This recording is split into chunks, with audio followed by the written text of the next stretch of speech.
Perfect chop বাড়িতেই তৈরি করে নিন। আজকে পুরো রেসিপিটা দিচ্ছি, তোমরা দেখলেই বুঝতে পারবে এবং পারফেক্ট চপ করতে পারবেন। খাস্তাও হবে, খেতেও দারুণ টেস্টি হবে। আলুটা সেদ্ধ করে নিয়েছি আগে খোলা সহ, দিয়ে খোলাটা ছাড়িয়ে নিলাম, দিয়ে থালায় ধরবে না বলে গামলিতে ঢেলে নিলাম, দিয়ে মেখে নিয়েছি, ভেঙে নিয়েছি আলু কটা, দিয়ে জিরে আদা রসুন কষিয়ে নিয়েছি বেটে, দিয়ে দিলাম, দিয়ে পরিমাণ মতো নুন, পরিমাণ মতো জিরে ধনে গুঁড়ো ভেজে নেওয়া আছে কাঠকোলায়, আর লঙ্কাটাও কাঠকোলায় ভেজে নিয়ে গুঁড়িয়ে নিয়েছি, দিয়ে নিলাম, দিয়ে ভালো করে মেখে নেব। পরিমাণ মতো তোমরা যতটা আলু দেবে ততটা তার পরিমাণে দেবে। আমি যা আলু নিয়েছি তাই জিরে ধনেটা 2 চামচ নিয়েছি, লবণটাও 4 চামচ নিয়েছি, আর লঙ্কা গুঁড়ো 4-5 চামচ নিয়েছি। তা তোমাদের পরিমাণ মতো তোমরাও সেটা নিয়ে নেবে, দিয়ে গোল পাকিয়ে নেবে। আমাদের যেহেতু চপের দোকান তাই অল্প করেই তোমাদের এখন শেয়ার করছি। এরকম এবার গোল পাকিয়ে নিচ্ছি সুবিধার জন্যে, দিয়ে একটা একটা করে এরকম একটা কৌটো নিয়েছি, কৌটোর ওপরে কাগজ নিয়েছি, কাগজের ওপরে ওই দেখো গুলিটা নিয়ে থেবড়ে নিলাম। বাটির তলা দিয়ে একটা সমান বাটি নিয়ে নিয়েছি।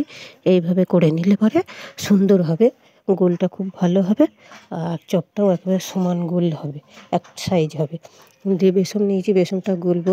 বেসন নিয়ে নিয়েছি, বেসনের মধ্যে হলুদ লঙ্কা গুঁড়ো বাড়িতেই গুঁড়ো করে নিয়েছি, সেই লঙ্কায় দিলাম, পরিমাণ মতো নুন আর একটু খাবার সোডা। শুকনো বেসনে ভালো করে মাখিয়ে নেব, নিয়ে জল দিয়ে ভালো করে মেখে নেব। তোমাদের যদি কিছু জানার থাকে অবশ্যই কমেন্ট করে আমাকে জানতে পারো, আমি পরের ভিডিওতে তোমাদেরকে পুরোটাই বলার চেষ্টা করব। দেখো, দিয়ে বেসনটাকে এইভাবে ফেনিয়ে নেবে, যে পাতলাও নয় গাঢ়ও নয়।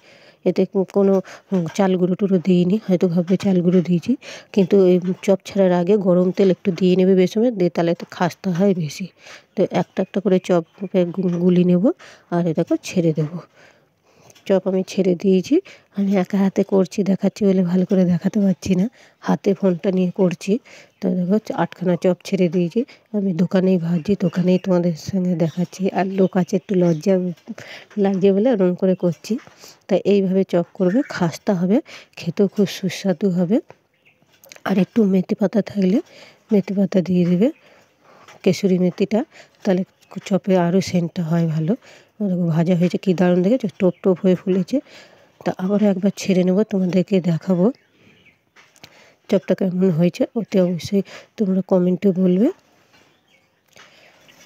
দেখো আবার এক খোলা ছেড়ে নিলাম, দিয়ে তোমরা দেখো চপগুলো দেখো কেমন খাস্তা হয়েছে। ভালো লাগলে লাইক শেয়ার